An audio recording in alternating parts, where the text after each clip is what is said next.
చాలా మందికి రెండు కాళ్ళు వాయటం అనేది చూస్తుంటాము.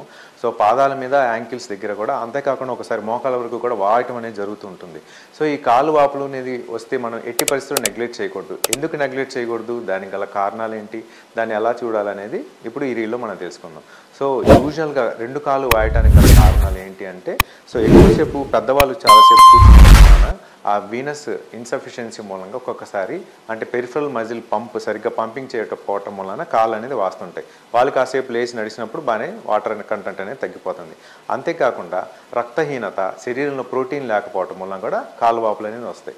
సో లివర్ డిసీజెస్, కిడ్నీ డిసీజెస్లో కూడా అడ్వాన్స్ అయినప్పుడు కాళ్ళలో వాపు అనేది వస్తుంది.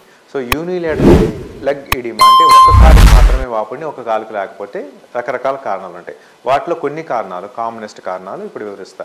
కాలుకి ఏమన్నా గుచ్చుకొని ఇన్ఫెక్షన్ రావటం మూలంగా కానీ, కాలు లోపల రక్తనాళాలు అంటే చెడు రక్తనాళాలు ఏమన్నా బ్లాక్ అవటం వలన డీప్ వెయిన్ థ్రాంబోసిస్ అంటారు. సో దాని మూలంగా కూడా ఈ కాలు వాపు అనేది రావటం జరుగుతుంది. సెల్యులైటిస్ అంటే ఇన్ఫెక్షన్ రావటం మూలంగా కాలు వాపు అనేది రావటం జరుగుతుంది. సో డీప్ వెయిన్స్ ఏమన్నా ప్రాబ్లం ఉన్నా కూడా కాలు వాపు అనేది వస్తుంది.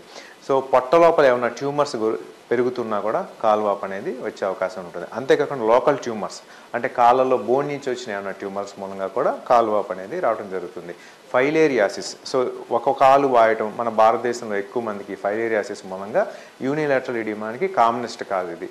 సో ఈ కాలు వాపు అనేది ఎప్పుడు నెగ్లెక్ట్ చేయొద్దు. అది మన శరీరం లోపల ఉన్న ఏదో ఒక వ్యాధిని సూచిస్తూ ఉంటుంది. సో ఎప్పుడు కూడా కాలువాపుని అశ్రద్ధ చేయొద్దు.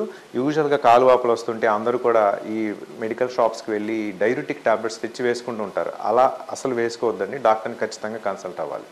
Thank you.